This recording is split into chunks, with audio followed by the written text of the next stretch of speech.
노동조합과 성평등이라는 주제를 가지고 소주제로는 당신이 하는 일은 결코 사소하지 않습니다라는 소주제를 가지고 토론을 해보도록 하겠습니다. 목차는 이런 식으로 진행을 할 예정이고요. 강의 들어가기 전에 한번 테스트를 해볼 생각입니다. 제가 앞에 나눠드린 거 아마 보셨을 텐데 나는 얼마나 알고 있는지 한번 사전 테스트를 해보도록 하겠습니다. 제가 표시하는 부분에서 한 분씩 다 들어주시면 되는데요. 이 부분에 해당된다라고 생각하시는 거 무조건 하나는 다 들어주셔야 됩니다. 여자이자 섹스는 어느 부분에 해당된다. 남자이자 섹스에 해당된다고 생각되는 부분 한번 좀 골라주세요. 여성이자 젠더 부분에 해당된다고 생각하시는 분. 이거는 뭐를 테스트하는 거냐면 내가 어느 정도 고정화된 이미지를 가지고 있는가를 테스트하는 부분인데요. 여성에 대해 여러분들이 가지고 있는 고정화된 이미지를 얘기를 하는 겁니다. 마지막으로 남자 젠더에 해당된다라고 생각되는 부분을 좀 들어주셨으면 좋겠습니다. 내가 가지고 있는 이미지가 어느 정도이냐에 따라서 이 성평등에 가까이 갈 수 있느냐 못 가느냐 이런 거를 좀 판단할 수 있는데요.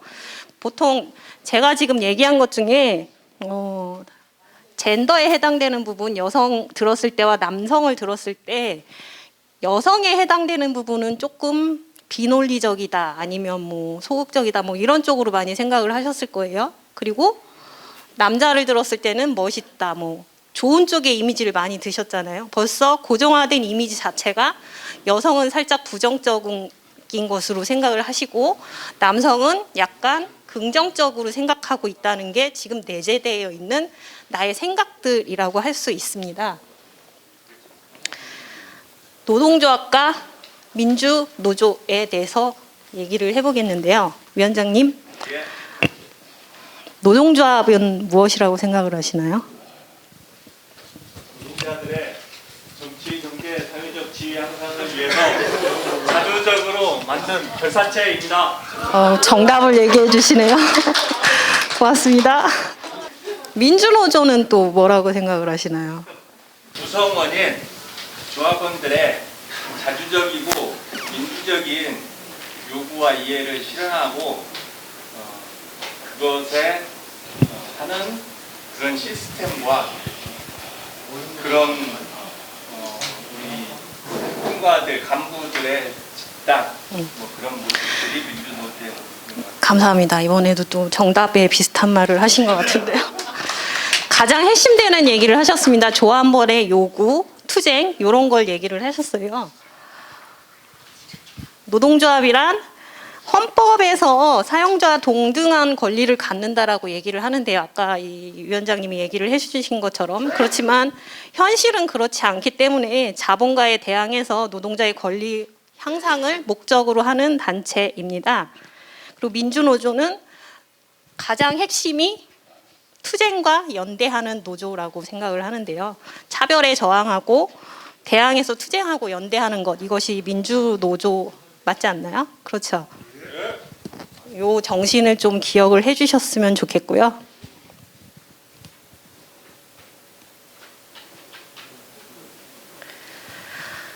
질문입니다. 여성은 동지라고 생각을 하시나요? 당연히 동지라고 말씀을 하시겠죠. 근데 여성과 관련 이렇게 방금 동지라고 말씀을 하셨는데 여성과 관련돼서 뭔가 일이 생기면 아까 민주노조는 또 투쟁하는 노조라고 했잖아요. 연대하고. 근데 여성이라는 말이 떨어진과 동시에 투쟁과 연대력이 좀 떨어집니다. 보실까요? 뭐 작년에 나왔었던 거 아시죠? 좀 반성을 좀 해주셨으면 좋겠는데 보건휴가와 돌봄 노동 무급화를 바라보는 조합의 시선은 어땠는가? 이걸 좀 한번 생각을 해주셨으면 좋겠습니다. 보건휴가라는 거는 여성의 생리휴가를 말씀드리는 거잖아요. 근데 단지 여성이 한다는 이유만으로 제가 알기로 지금 회직자 법 통과돼서 18년, 19년 동안 쌓아온 이 투쟁과 연대 정신으로 통과가 된 걸로 알고 있는데 조합원의 권리였기 때문에 투쟁하고 끝까지 지켜낸 거잖아요. 저는 이것도 조합원의 권리, 여성의 권리라고 생각을 합니다. 근데 투쟁을 하셨는지, 끝까지 투쟁할 생각을 하고 계시는지 요걸 또 한번 여쭤보고 싶고요. 생리는 여성 조합원만의 문제인가? 이 문제도 같이 한번 생각을 해주셨으면 좋겠는 게, 많은 분들이 생리하고 임신과 출산을 분리해서 생각하는 경향이 있습니다.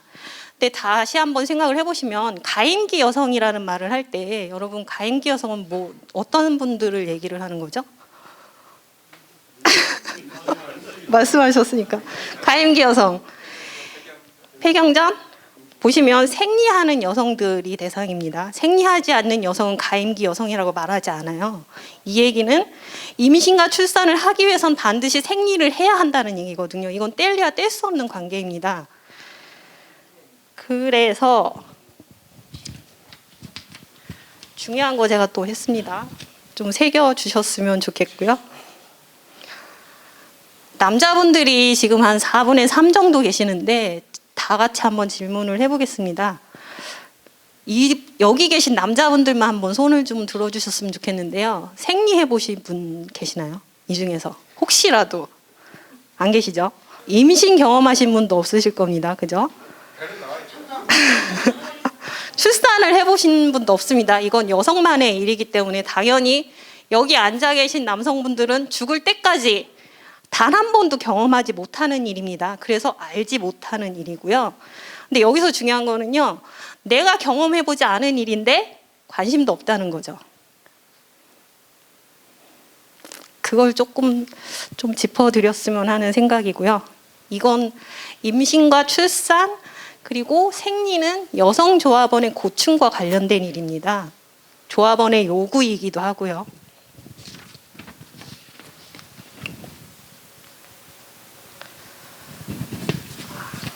제목이 좀 낯설긴 할 텐데요. 피를 바라보는 이중 시선에 대해서 한번 얘기를 해보고자 합니다. 똑같은 피인데 숭고하게 생각되는 피가 있고요. 금기시되고 수치스럽게 더럽게 불결하게 여겨지는 피가 있습니다.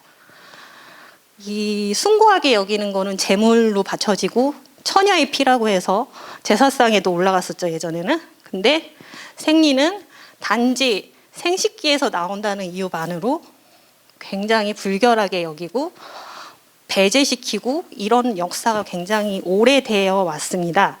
전 세계 인구의 50%가 여성이잖아요. 이 여성들이 매달 주기적으로 경험하는 일인데도 불구하고 생리는 마치 존재하지 않는 일처럼 생각하는 경향이 있습니다. 쭉 제가 써놓은 거 한번 읽어보시면 30일 중에 짧게는 5일입니다. 길면 10일이고요. 평균 7일 정도 생리를 한다고 할 수가 있는데요. 곱하기 해놓은 거 보이시죠? 엄청나게 많은 양입니다. 총 2000일에서 3361일 평생 여성이 경험하는 생리하는 기간입니다. 보시면 아시겠지만 혈액량 보이시죠? 80ml 정도를 생리할 때 흘린다고 합니다. 과다출혈의 기준이 체내 혈액량에서 30% 전후로 손실되었을 때를 얘기하는데요. 생리로 약 12% 정도의 혈액이 빠져나간다고 합니다. 이것 때문에 여성들은 이런 각종 증상에 시달리고 있어요. 굉장히 힘든 일인데요. 남성분들 고환이라고 하나요? 그거 차였을 때 굉장히 고통스러워서 막 신음하고 하시죠. 생리할 때 여성들은 그런 고통을 생리하는 기간 내내 굉장히 아픔을 호소하면서 고통을 느낀다고 하고요. 저도 생리할 때 두통약 없이는 못 살 정도의 저 생리통을 앓고 있는데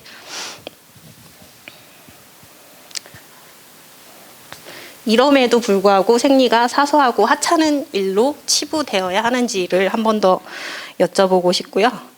이 보건휴가라는 거는 그런 겁니다.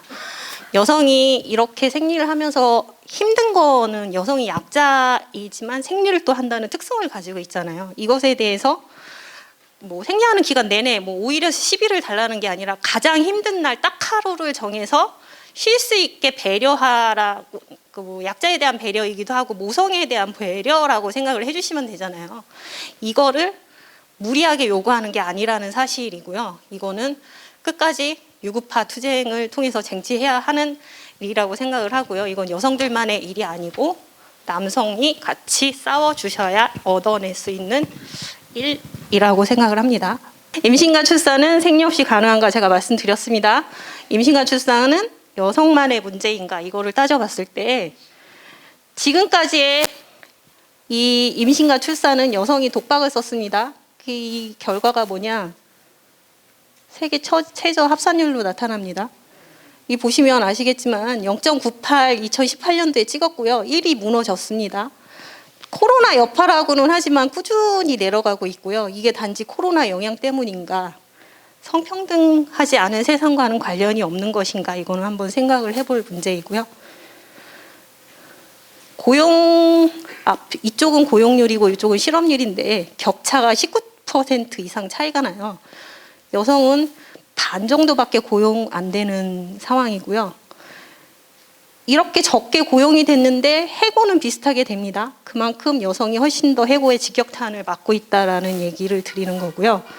여성의 연령별 고용률을 보면 M자형 곡선을 그리고 있습니다. 여기서 보면 25세에서 29세에 가장 최고치를 찍고 출산, 임신을 경험하면서 쭉 떨어졌다가 다시 돌아오지 못하고 배제되거나 해고가 되거나 여러 가지 이유로 재취업을 하게 될 때는 처음에 가졌던 그 직장으로 돌아가지 못하고 비정규직으로 많이 돌아가게 된다.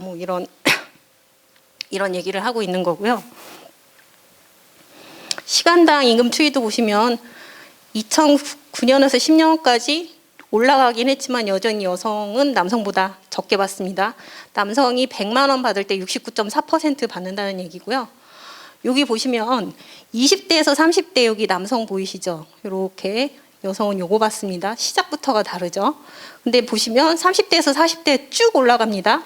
이게 뭘 얘기하는 거냐면 남성은 20대에서 30대, 40대에 임신과 출산을 경험하지 않기 때문에 여성보다 유리합니다. 그래서 승진해서 쭉쭉 고가의 고액을 받을 수 있는 상태로 올라갈 수가 있는 거고요. 여성은 20에서 30대에 임신 출산을 경험한다는 이유로 배제가 되고 임금 시장에서 도태가 된다라는 것이죠. 경력 단절의 원인을 보면 이 직장에서 열악한 노동 조건이나 이런 차별 때문에 생겨난다고 얘기를 합니다. 이게 임신 출산과 맞물려서 경력 단절을 가지고 오는 이유 중에 하나라고 얘기를 하고요. 가장 높은 진학률이라고 합니다. OECD 최고라고 하는데 83%라고 합니다. 여성의 대학 진학률은 83%고 취업률은 51% 정도라고 하네요. 고학력 여성은 늘고 있지만 출산과 양육으로 이탈할 가능성이 있기 때문에 여성이 배제가 되고 있다는 사실을 말씀을 드리는 거고요. 처음부터가 다르다고 합니다. 이게 2015년도 대졸 청년 노동자의 월평균 소득인데요. 같은 조건에서 출발을 하는데 여성이라는 이유로 남성보다 적게 받는 상황을 얘기를 하고 있는 겁니다. 이거는 300인 이상 대기업에서 24% 정도 신규 채용이고 이 30인 미만 중소기업에서는 여성이 훨씬 더 높다라는 거고 대기업일수록 남성을 선호하는 경향이 뚜렷하게 나타난다라는 것이고요. 그만큼 여성이 훨씬 더 열악한 노동 조건에 노출이 된다라고 말씀을 드릴 수 있습니다. 근데 아까 여기서도 말씀을 드렸었는데 지금 출발부터 여성과 남성의 차이가 있잖아요. 공무원은 다를까요? 맞습니다. 군필이라는 이유로 여성보다 2호봉 높게 책정이 됩니다. 근데 이게 당연한 것일까요? 육아휴직을 하는 여성은 왜 무급으로 하는 게 당연한 것이고 군필한 남성은 경력 인정이 당연한 것이고 이것도 한번 생각해 봐야 될 문제 아닐까요? 이게 굉장히 중요한 게 호봉 책정을 하고 나면 나중에 연금 산정에도 영향을 주잖아요. 연동이 되기 때문입니다. 여성은 그만큼 남성보다 못한 호봉을 책정을 받고 육아휴직으로 무급으로 진행 기간이 연금 산정이 되지 않기 때문에 남성보다 연금을 적게 받으면서 노인 빈곤과 연결되는 이런 악순환 구조가 있다고 하더라고요.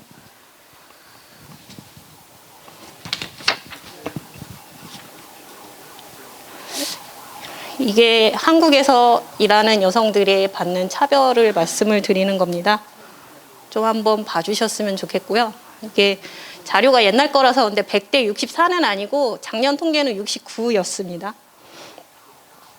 그 차이와 차별, 처벌 구분하기라고 제가 말씀드리는데 차이는 여기 세 개를 조금 구분을 해주셨으면 좋겠는 게 차이는 서로를 구별하는 특징입니다. 신체적 차이, 생물학적 차이, 문화적 차이 뭐 이런 걸 얘기할 때 차이라고 말씀을 드린 거예요.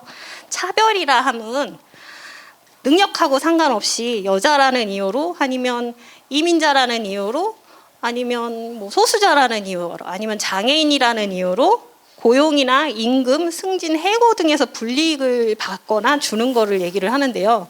제가 성평등 얘기하면 제일 많이 하시는 말들이 남자가 역차별 받는다라는 얘기를 많이 해요. 그래서 패스를 치면서 이래서 여자들이랑 얘기하겠냐, 뭐 무섭다, 별 얘기 다 하시는데요.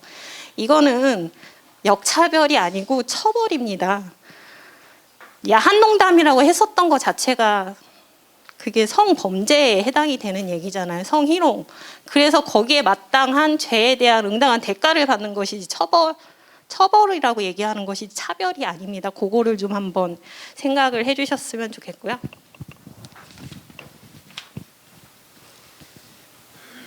작년 2020년 세계경제포럼에서 발표한 자료입니다. 한국 성격차지수인데 이게 좋은 말로 성격차지수지 성차별지수라고 말씀드릴 수 있는데요.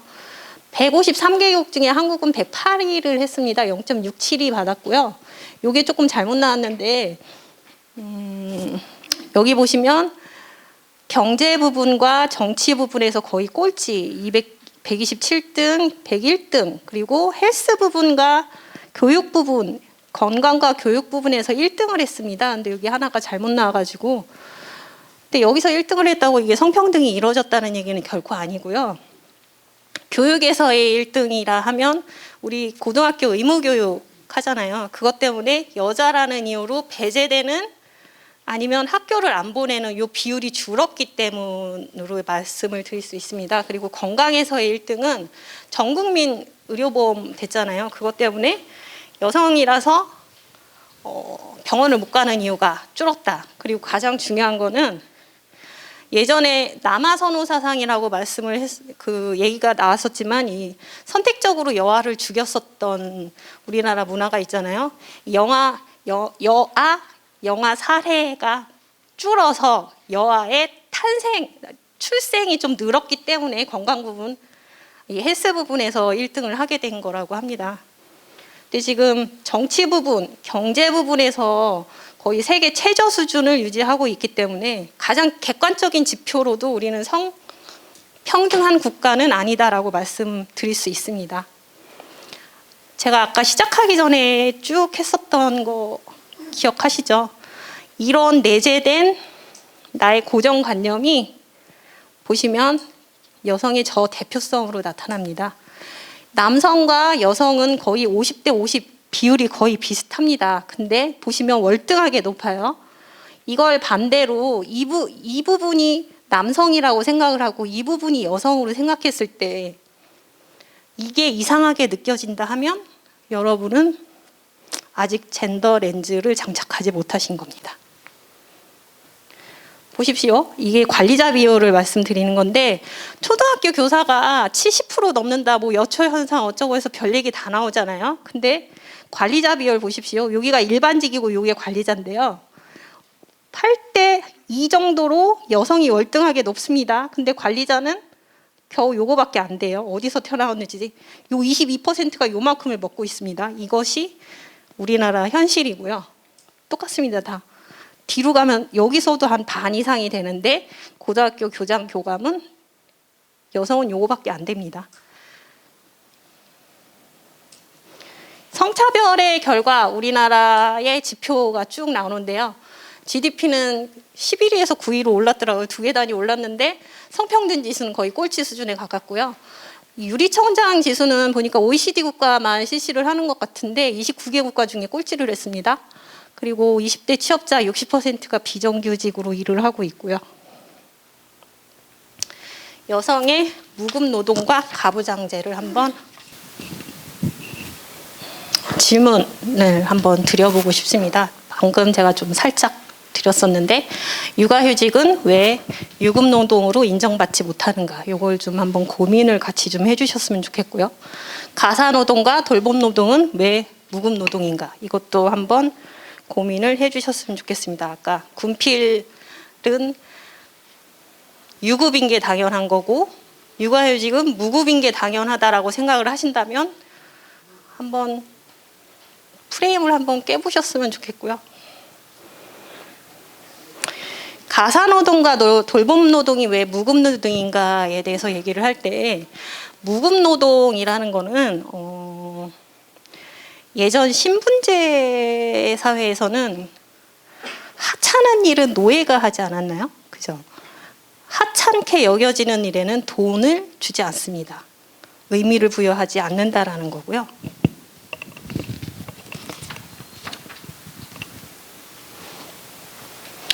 이게 우리나라 여성과 남성의 가사 분담률인데 좀 크기가 너무 안 맞아가지고 전 세계 여성의 무급 돌봄 노동량은 전 세계 평균을 냈을 때 남성의 3배 이상 많다라고 얘기를 합니다. IMF가 조사를 했는데 자녀 돌봄 노동량은 남성보다 2배가 많고 가사 돌봄 노동량은 4배가 더 많다고 얘기를 합니다. 전 세계적으로 무급 노동의 약 75%를 여성이 담당을 하고 있다고 하고요. 1일 무급 노동량은 여성의 1일 무급 노동량은 3시간에서 6시간 정도가 된다고 하고요. 남성은 30분에서 겨우 2시간 이 정도밖에 안 된다고 합니다. 똑같이 일을 해도 맞벌이를 하는 부부를 제가 통계를 낸 거를 봤는데 재미난 게 있었는데요. 각각 솔로로 살 때는 그 무가사노동 하는 비율이 거의 비슷한데 둘이 합쳐졌을 경우 여성이 2배가 늘어나고 남성은 줄어들었어요. 가부장제의 창조를 보겠습니다. 이거는 조금 복잡한데 이게 저희가 그 역사 시간에 배웠던 내용이잖아요. 계급의 시작에 대해서 얘기를 하면서 근데 여기에서 계급은 여자가 빠져 있습니다. 그리스 민주주의를 보시면 아시겠지만 그리스에서도 신분제 사회에는 남성들만의 기준이었었던 얘기입니다. 여성은 빠져 있었고요. 이 모계 사회를 평등 사회라고 얘기를 하는 이유는 성의 생산 능력을 여성이 가지고 있었을 때를 얘기합니다. 이때 뭐 유전자 검사를 할 수 있는 것도 아니었었고 여성한테서 태어난 자식만이 어머니는 알지만 아버지는 모르던 사회였었기 때문에 모두가 평등하게 살던 시기대였었는데 농사가 시작되면서 잉여 생산물이 생겨났다고 얘기를 하잖아요. 계급이 발생했다고 얘기를 하는데 이 잉여 생산물을 독점적으로 점유하고 내 자식한테 물려주는 뭐 아니면 이거를 물려줄 후계자를 찾기 위해서 그러기 위해서 성의 생산 능력을 여성에게서 뺏어오면서 이게 시작이 되었다고 얘기를 하면 조금 복잡한 얘기긴 한데 폭력적으로 여성의 생산 능력을 가지고 오면서 불평등한 사회가 시작되고 부계에서 모계 사회로 넘어갔다라고 얘기를 합니다. 그거는 결혼이란 제도를 통해서 여성을 일부 종사하게끔 만들었다라고 얘기를 하고요. 그래서 가부장제 하에서의 가족 구성은 결코 평등한 구조가 아닙니다. 여성과 남성은 불평등하게 만나게 돼 있습니다. 가장 사전을 찾아봐도 나오는데요. 남성을 중심으로 구성이 됩니다. 남성은 어른이고 집안의 어른이고 남성은 하늘이고 여성은 땅이라고 표현을 했잖아요. 이게 자본주의로 넘어오게 되면 가부장제는 아주 이윤에 따라서 철저하게 움직이는 게 자본주의이기 때문에 자본주의가 가부장제를 이용하는 것은 이렇게 성별로 이분법을 나눠서 여성은 가정으로 돌려보내고 여성은 남성을 공적 영역에서 일하게 함으로써 이렇게 딱 구분하는 구조를 만들어 버렸는데요. 이 노동이라고 말씀을 드리는 거는 생산 노동으로 주는 임금과 재생산 노동으로 주는 임금 두 개를 합친 것을 노동이라고 얘기를 한다고 합니다. 즉 자본주의 이 자본가들이 줘야 하는 돈은 이 노동과 이 노동을 포함한 돈을 지불을 해야 하는데 이것을 여성에게 전가시키고 무보수로 일하게 함으로써 기업은 돈을 벌고 국가는 묵인하고 동조하게 만드는 시스템을 만들었다라고 얘기를 합니다. 그렇게 됨으로써 이 일은 남성에게 집중이 됐다라고 말씀을 드릴 수 있고요. 평균 일하는 시간을 보시면 우리나라 남성 평균 일하는 시간 세계 최장이잖아요. 2명 고용해서 적게 일하게 하느니 1명 고용해서 더 많이 일하게 하는 게 자본주의 자본가들은 쏙쏙 빼먹을 수 있는 거기 때문에 훨씬 유리한 거고요. 그렇기 때문에 여성이 해야 하는 일은 한정을 지을 수밖에 없다라고 말을 합니다. 섹스와 젠더를 이제 공부를 할 텐데요.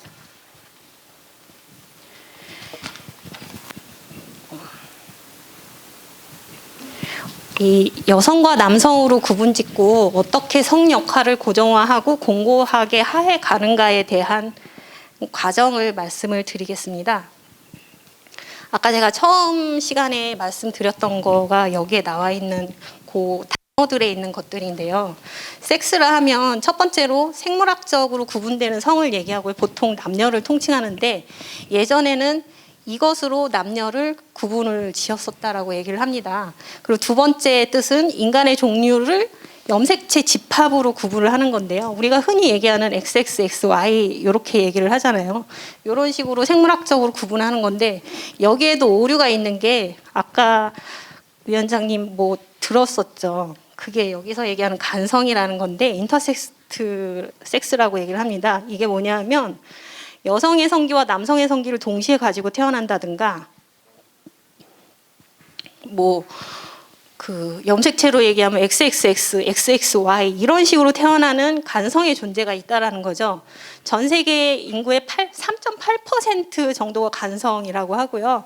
우리나라에도 약 830만 정도의 간성이 존재를 한다고 합니다. 네, 3.8% 인구의 3.8%. 그러니 이게 남자와 여자로만 통칭한다는 것 자체가 모순이라는 얘기인 거죠. 이게 뭘 얘기하냐면요. 인간의 종류를 염색체로 나눴다고 얘기했잖아요. 지금까지 발견된 인간 염색체의 종류가 총 4,400종 정도가 된다고 해요. 그중에 첫 번째 인간 염색체 집합을 XY, 남성이라고 명명을 하고요. XX를 여성이라고 명명을 하고 세 번째부터는 존재하지 않는 것처럼 의학적 용어로 해석을 해서 오로지 여성과 남성만 있는 것처럼 나머지는 성소수자에 해당이 되는데 그렇게 나눈 거예요. 요거는 좀 참고로 알아주시면 될 것 같고요. 그래서 아까 얘기했었던 섹스는 XX, XY 이런 걸 얘기를 하고요. 젠더라는 거는 이 섹스에 따라서 구별된 요성에 따라서 남성으로 태어났냐 여성으로 태어났냐 보통은 꼬추를 달고 태어났냐 아니냐 요걸 가지고 구별을 하잖아요. 요거에 따라서 사회적으로 역할을 부여를 한다는 거예요. 이게 젠더화된 성을 얘기를 하는 건데요. 아까 들으셨을 때 소극적이다, 뭐 어디 갔죠? 활동적이다 이런 거 있잖아요. 이게 젠더화된 성 역할을 이야기하는 겁니다.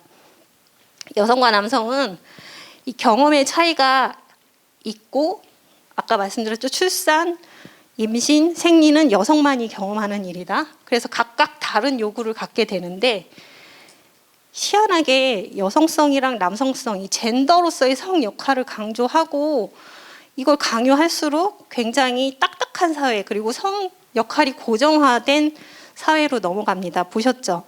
거기 이렇게 구분해 보시면 나오겠는데 뒷장에 보시면 남성성이라고 얘기하는 이게 지금 성별 고정관념을 말씀을 드리는 건데 여러분 안에도 존재하고 있습니다. 내가 생각하는 남자는 이래야 해 다 나와 있지 않나요? 근데 지금 보시면 아시겠지만 남성성이라고 얘기하는 거랑 여성성이라고 얘기하는 게 여자한테는 다 나쁜 것만 들어가 있고 남자는 다 좋은 것만 들어가 있잖아요. 결과적으로 보면 남성한테는 이걸 강조할수록 유리하게 작용이 되고요. 여성은 굉장히 불리하게 적용된다라고 말씀드릴 수가 있습니다. 이건 작년 UN 연구 결과 75개국 대상으로 한 UN 연구 결과를 말씀드리는 건데요. 내가 가지고 있는 고정관념이 얼마나 차별의 결과로 나오는가를 말씀을 드리는 건데, 연구 결과를 보면 75개국 남녀를 대상으로 했습니다. 왼쪽이 설문 결과고, 설문을 한 거고, 오른쪽이 그 결과 어떤 것을 발생시켰는지를 보여주고 있습니다. 이거는 내가 아무리 차별을 하지 않는다라고 해도 내가 가지고 있는 고정관념에 따라서 결과적으로는 차별을 가지고 올 수가 있다라고 말씀을 드릴 수 있습니다. 좀 중요한 얘기. 이거 많이 들어보시지 않았나요? 여기 계시는 남성분들 중에 한 명이라도 안 들어보신 분 없을 겁니다. 그죠? 아까 저기서 남자는 약하다라고 들어주신 분 계셨는데, 여기 기집애냐 울개라는 말은 비교 대상이 누구입니까? 기집애, 여성이잖아요. 남성성의 확립은 여성성으로부터 최대한 멀어지면서 생깁니다. 좀 웃기지 않나요? 기집애 같은 게 어때서? 그죠? 이 얘기는 청소년기 아이들한테 굉장한 영향을 미친다고 하는데요. 기집애냐 울개 이 한마디에 뭐가 포함이 되냐면 남자를 남자 위치에서 끌어내리는 일로 생각을 하게 된다고 합니다. 어렸을 때 생각해 보시면 아시겠는데, 눈빛이 달라지고 모욕하고 무시하는 말로 여기게 된다고 합니다. 그래서 이 시기에 아이들에게는 여성스럽거나 여성 같아 보이는 어떤 행동도 용납을 하지 않고요.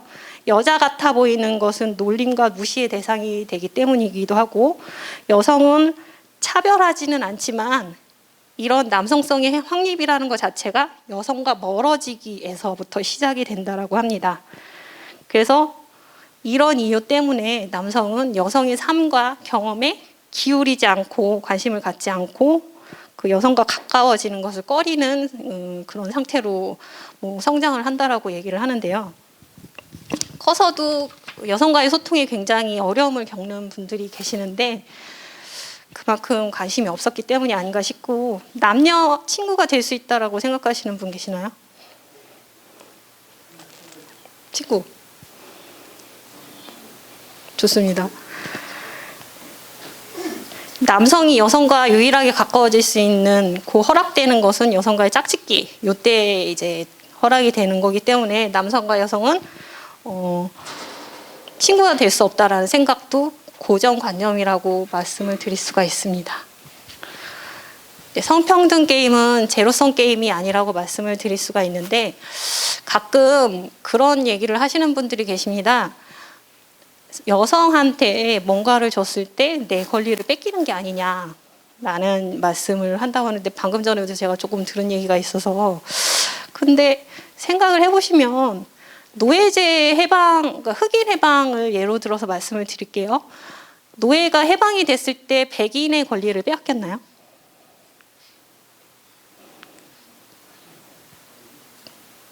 빼앗겼나요? 백인이 독식하던 그 모든 것들을 흑인에게도 할 수 있게 길을 열어준 것 뿐이잖아요. 지금도 미국 사회는 백인 중심 사회 아닌가요? 맞죠? 똑같은 겁니다. 이거 여성에게 적용을 해보시면 되는 건데, 기회를 주는 겁니다. 균등한 기회를, 남자가 중심이 돼서 남성만이 점유하던 그 모든 것들에 대해서 같은 인간이기 때문에 여성에게도 기회를 줘야 한다라는 것이 성평등을 말씀을 드리는 거고요. 그 노예제도랑 연결지어서 한번 생각을 해보시면 됩니다. 결코 제로섬 게임이 아니다라는 겁니다. 내 것을 빼앗기는 권리가 아니고, 총량이 100으로 정해져 있어서 남성이 90을 차지하던 걸 성평등이 되면 50, 40으로 떨어지는 게 아니라, 남성이 100이었으면 여성도 100을 가질 수 있게 만들어주는 것, 이게 성평등이라고 얘기를 합니다. 정상과 비정상, 표준과 비표준, 이거는 뭘 얘기하는 거냐면요, 여태까지 표준이 남성이었었다라는 거죠. 남성이 기준이 되었었던 사회. 이 표준화한다라는 거는 기준을 만든다라고 얘기를 하는 거거든요. 이 기준을 만드는 거는 효율성과 편리성 때문인데, 이걸 만듦으로써 획일화되고 단순화가 된다는 거죠. 그리고 이 표준을 만들어버리면 표준이 정상인 것처럼 생각되게 되고 비표준이 비정상인 것처럼 생각됩니다. 비정상이라고 해서 옳지 않은 건 아니잖아요. 틀린 게 아닙니다. 단지 이거를 기준으로 잡았을 뿐이지 여기에도 다른 것들은 있다라는 얘기입니다. 그래서 성평등은 남성이 여지껏 기준이었던 사회에 여성의 시선을 플러스 해준다라는 개념으로 생각을 해주시면 될 것 같습니다. 이게 거의 마지막 부분인 것 같은데요. 지금까지 쭉 해왔는데 보십시오. 이게 제가 통계 저번에 만들면서 한번 봤었던 건데요. 이 한국 남성이 가져야 하는 짐입니다. 짊어지고 있는 짐, 가장이라는 이유로 짊어지고 있는 짐 때문에 1년, 13년째 1위를 유지하고 있다고 합니다. 10대부터 50대까지 거의 사망 원인 1위가 자살이고요. 여기서 2위긴 하지만 1위는 암이라고 합니다. 이제 잦은 회식이나 술 뭐 이런 것도 영향이 있을 수가 있고요. 행복 보고서를 보면 우리가 54번째밖에 안 된다고 하고요. 직장의 행복 지수도 굉장히 떨어집니다. 삶의 만족도 자체도 OECD 국가 중에서 최저 수준이라고 할 수가 있고요.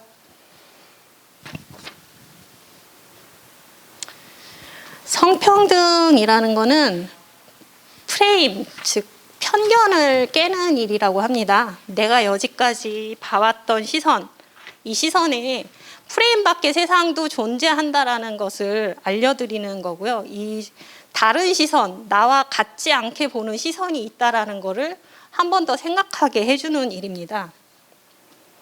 젠더 감수성이라고 하는 거는 이 성별에 따라서 차별과 편견이 존재한다, 이거를 인식을 하는 건데요. 이 젠더라는 게 아까 성역할을 말씀을 드렸잖아요. 내가 그렇게 하지 않아도 아까 위원장님 그 비논리적이다 하나 들으셨었죠? 여성에 대해서 비논리적이다라고 생각하는 게 성별에 따라서 내가 가지고 있는 고정관념이 있다라는 거잖아요. 이거를 인식하는 과정이라고 할 수가 있고요. 그래서 한 예를 들면 뭐 네가 그러고도 남자냐? 이것도 젠더로서의 남성성을 강요했을 때 나오는 말이고요. 계집애처럼 왜 울어? 또 있었고, 여자는 똑똑하면 안 돼, 이런 얘기 있죠. 그리고 여자는 나이 많으면 시집가기 힘들어, 이런 것도 해당이 된다라고 할 수 있고요. 또 애는 엄마가 봐야 돼, 아니면 남편 기살려줘야지, 이런 말들을 들었을 때 젠더 감수성이 높아지면 불편해질 수 있다라는 말입니다. 그러니까 당연하게 여겨왔었던 걸 당연하지 않게 받아들이는 시선이 필요하다라는 거고요.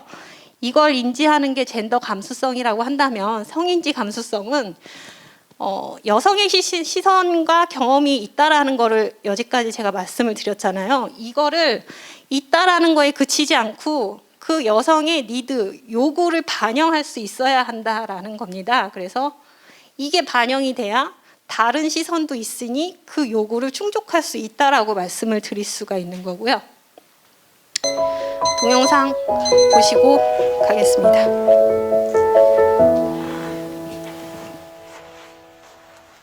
When I feel blue and I'm on my knees, you are there to get me on my feet. You melt away every hour of each frozen day. Every little thing about you is gold, is gold. When I feel the warmth that you are giving me, I know that that's where I want to be. When I think of you, you're all I ever want. Winter storm pass affecting millions with Every little thing about you is gold, is gold. When I look at you, my heart breaks wide open. Baby, let me love you. Let me love you now. Baby, let me know you. Know you inside and out. Baby, let me know you. Know you inside and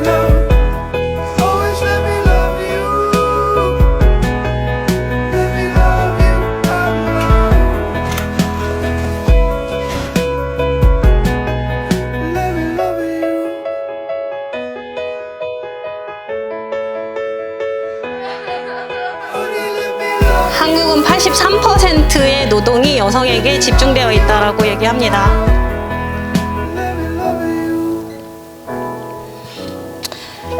조합 활동 하시는 조합원들이시니까 찔리시는 분은 당연히 없을 거라고 생각을 하겠습니다. 안중근 의사를 예로 들면 일본인한테는 어떤 사람이었으니까 안중근 의사는 테러리스트였었죠. 그리고 우리나라 사람에게는 보는 시선이 다르잖아요. 같은 사람을 보더라도 이것이 프레임이라고 말씀을 드릴 수가 있는데요. 성별 고정관념이라는 게 내가 이제껏 봐왔었던 프레임이라고 한다면 이 성인지 감수성을 키워냄으로써 프레임 밖의 세상, 그 여성이 경험하는 일과 세상이 있다라는 걸 요구도를 알고 이것을 적용할 수 있는 것, 이것이 성평등의 시작이라고 생각을 하는데요. 이게 제가 오늘 하고 싶었던 토론 주제입니다. 가장 좀 다뤄봤으면 했었던 주제라서 마지막에 넣어봤는데요. 지금 4그룹으로 나누셨잖아요. 이거를 6개 중에 하나를 선택을 하셔서 토론을 좀 해주셨으면 좋겠고요.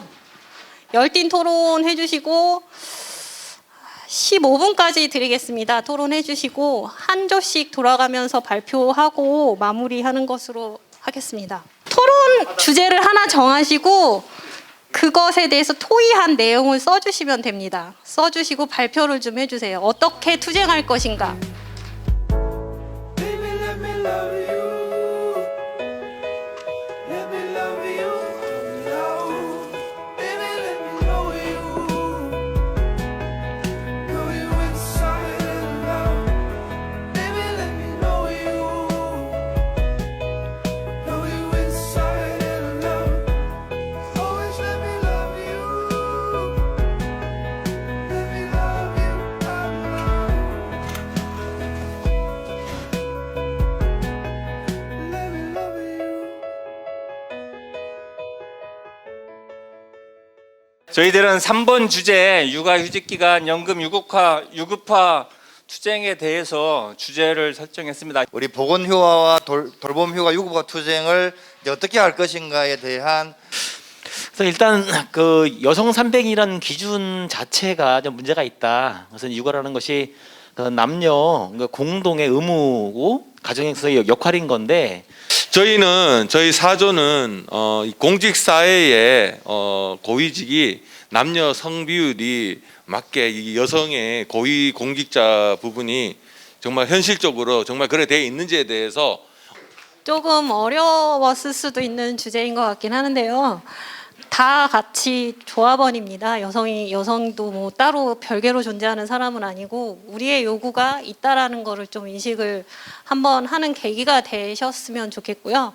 오늘 토론했던 내용을 바탕으로 어떻게 정책을 세우고 수립하고 같이 투쟁을 할 것인가에 대해서는 조금 더 많이 고민을 하시고 좋은 방향으로 나갈 수 있도록 했으면 좋겠습니다. 고맙습니다.